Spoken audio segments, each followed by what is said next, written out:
आज के डिजिटल युग में ये ध्यान भटकना कितना कितना आम हो गया है ना। बिल्कुल। मतलब हर कुछ मिनट में फोन की घंटी, कोई ना कोई नोटिफिकेशन की आवाज, ऐसा लगता है जैसे हमारा ध्यान ना बस टुकड़ों में बट गया है। किसी एक चीज पर पूरी तरह से फोकस करना एक चुनौती बन गया। हाँ, और डिजिटल डिटॉक्स या फोन से ब्रेक लेने की बातें तो हम सब ने सुनी है, लेकिन ज्यादातर बातें थोड़ी हवाई लगती हैं। इसीलिए आज हम एक बहुत ही खास लेख के हिस्सों पर चर्चा कर रहे हैं। इसका शीर्षक है the 5-Day digital fast for peak focus.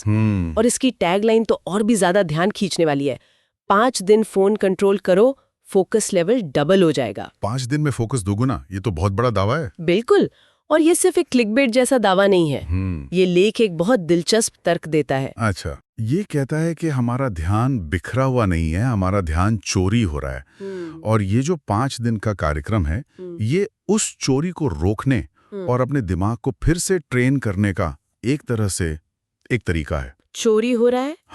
हाँ, ये एक न्यूरोलॉजिकल रीसेट है, सिर्फ एक आदत बदलने की बात नहीं।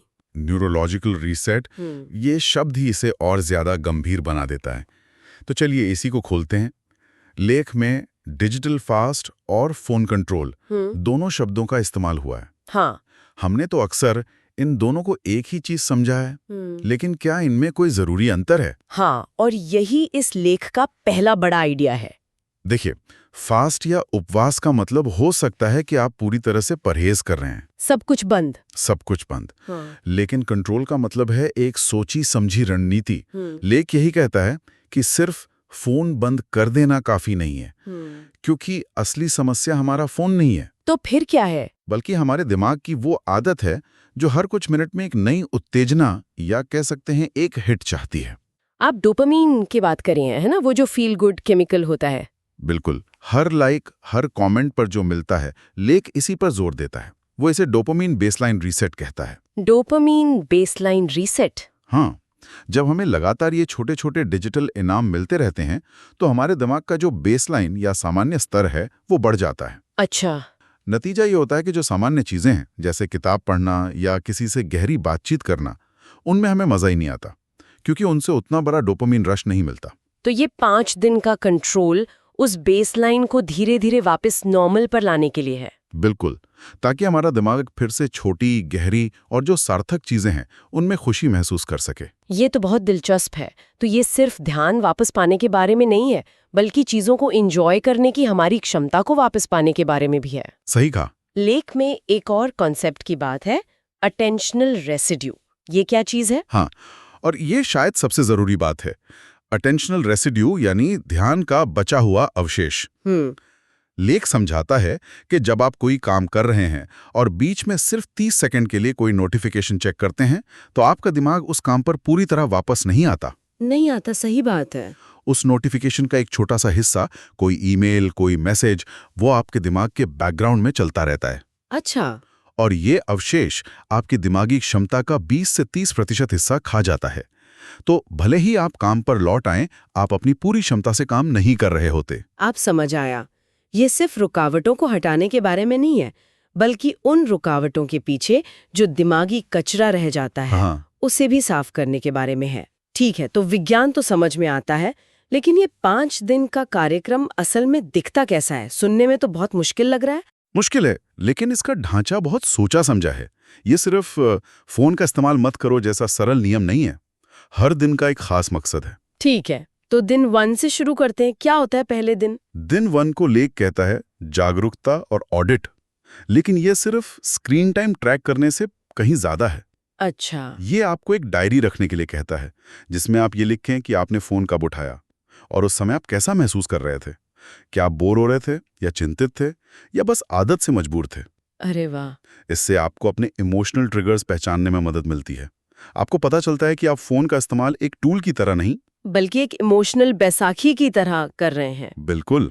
ये तो एक तरह की थेरेपी जैसा हो गया। मतलब समस्या ऐप में नहीं, हमारी अपनी भावनाओं में है। ठीक है, ये तो पहला दिन हुआ। दूसरे दिन क्या होता है? मुझे लगता है सबसे मुश्किल दिन वही होगा। शायद हाँ। दिन 2 को वो कहते हैं द ग्रेट डिलीशन, यानी सब कुछ हटाने का दिन। ओहो। इसमें आपको अपने फोन से हर सोशल मीडिया ऐप, हर न्यूज एग्रीगेटर और हर गेम को डिलीट करने के लिए कहा जाता है। सब कुछ। लेकिन यहाँ एक दिलचस्प मनोवैज्ञानिक ट्रिक है। लेख कहता है कि उन्हें सिर्फ डिलीट मत करो, बल्कि डिलीट करने से पहले हर ऐप के आइकन पर टैप करके खुद से पूछो, ये ऐप मेरी जिंदगी में क्या अच्छी चीज ला रहा है और क्या ले जा रहा है। एक मिनट, क्या ये उन लोगों के लिए प्रैक्टिकल है जिनका काम ही ऑनलाइन मौजूदगी पर निर्भर करता है? बहुत अच्छा सवाल है, और लेख इसका समाधान देता है। क्या? वो निष्क्रिय खपत यानी पैसिव कंजम्पशन और सक्रिय निर्माण यानी एक्टिव क्रिएशन के बीच एक लाइन खींचता है। ओके। अगर आपको काम के लिए इंस्टाग्राम पर पोस्ट करना है तो आप उसे अपने लैपटॉप से करें, जहां अंतहीन स्क्रोलिंग का लालच कम होता है। फोन से उन ऐप्स को हटाने का लक्ष्य उस अनजाने में होने वाली घंटों तक चलने वाली स्क्रोलिंग को खत्म करना है। अच्छा, तो आप पूरी तरह से कट नहीं रहे हैं, आप बस अपने जुड़ाव का तरीका बदल रहे हैं। एग्जैक्टली। ठीक है, ये ज्यादा समझ में आता है।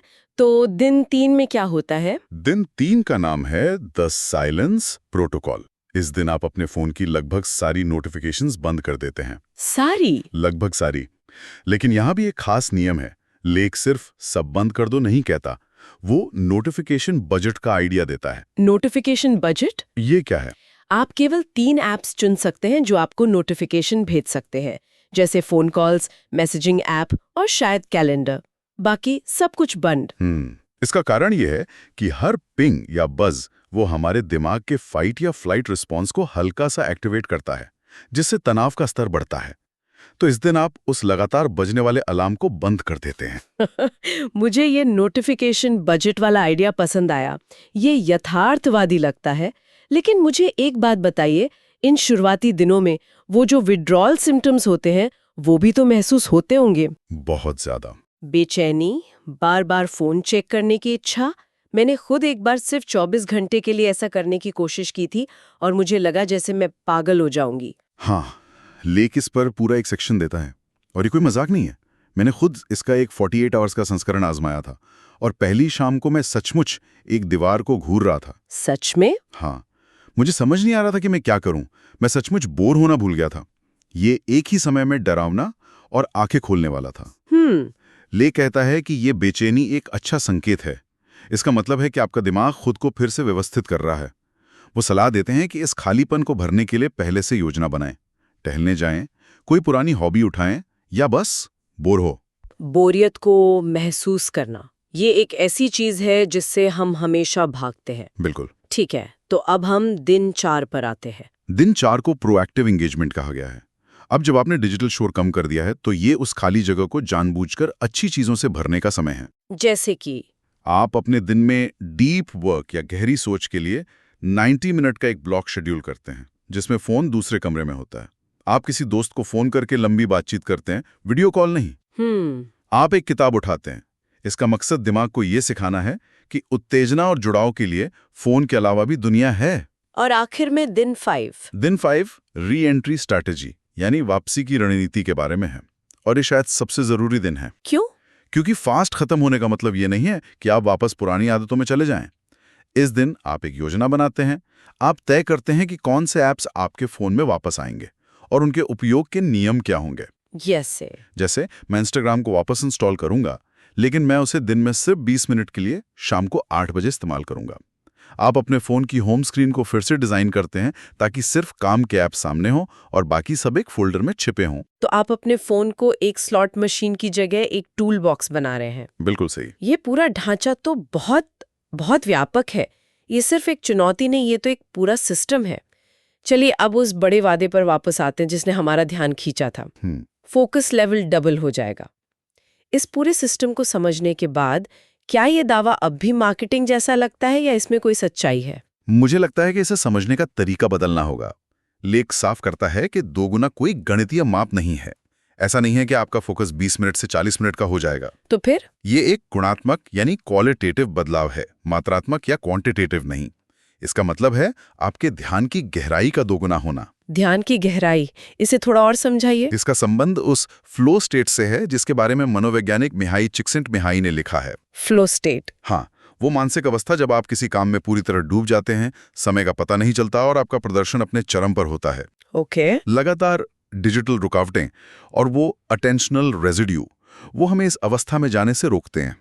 हम हमेशा सतह पर तैरते रहते हैं, कभी गहराई में गोता नहीं लगा पाते। 5 दिनों तक उस शोर को हटाने के बाद जब आपका डोपामाइन बेसलाइन सामान्य हो जाता है और अटेंशनल रेजिड्यू साफ हो जाता है, तो आपका दिमाग फ्लो स्टेट में आसानी से जा पाता है। अच्छा। तो फोकस लेवल डबल का मतलब है उस फ्लो स्टेट को अनुभव करने की क्षमता, जो शायद आपने महीनों या सालों से महसूस नहीं की है। ये एक बिखरे हुए दिमाग से एक लेजर केंद्रित दिमाग में जाने जैसा है। उस अनुभव की शक्ति दोगुनी महसूस हो सकती है। तो ये सिर्फ ज्यादा देर तक फोकस करने के बारे में नहीं है, बल्कि बेहतर, ज्यादा गहरे तरीके से फोकस करने के बारे में है। बिल्कुल। ठीक है, तो इस सब का क्या मतलब निकलता है?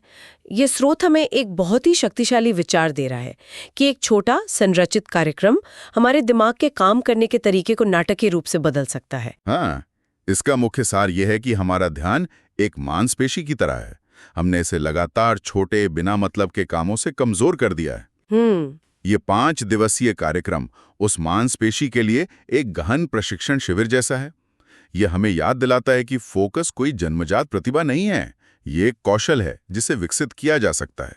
और ये 5 दिवसीय ढांचा इसे एक करने योग्य प्रयोग बनाता है, न कि जीवन भर की कोई कठिन प्रतिज्ञा। सही कहा। यह उन सभी के लिए एक अवसर की तरह लगता है जो डिजिटल थकान महसूस कर रहे हैं, जो महसूस करते हैं कि उनका फोन उन पर हावी हो रहा है, न कि वे अपने फोन पर। और ये सिर्फ काम में उत्पादकता बढ़ाने के बारे में नहीं है, ये शायद मानसिक शांति और नियंत्रण की भावना वापस पाने के बारे में भी है। बिल्कुल। हमारी पूरी चर्चा इस बात पर केंद्रित रही कि 5 दिनों में फोकस कैसे बढ़ाया जाए, लेकिन असली सवाल तो ये है कि छठे दिन क्या होता है। ये बहुत महत्वपूर्ण बिंदु है। असली चुनौती वो 5 दिन का फास्ट नहीं, बल्कि उसके बाद बनाई गई स्थायी आदतें हैं, ताकि पीक फोकस सिर्फ एक अस्थायी अनुभव ना रह जाए, बल्कि हमारा नया सामान्य बन जाए। क्योंकि वो शुरुआती उत्साह तो खत्म हो सकता है और पुरानी आदतें बहुत आसानी से वापस आ सकती हैं। बिल्कुल। तो ये हमें एक गहरे सवाल पर सोचने के लिए छोड़ जाता है। ये 5 दिन का प्रयोग आपको आपके ध्यान का नियंत्रण वापस सौंप देता है। या आपको फिर से अपनी दिमागी कार का ड्राइवर बना देता है, जो अब तक ऑटो पायलट पर चल रही थी। तो असली सवाल ये नहीं है कि क्या आप 5 दिन गाड़ी चला सकते हैं। असली सवाल ये है कि अब जब स्टीयरिंग व्हील वापस आपके हाथ में है, तो आप इसे कहां ले जाना चाहते हैं। हमारे और हमारे उपकरणों के बीच एक स्थायी स्वस्थ रिश्ता कैसा दिख सकता है, ये सोचने वाली बात है।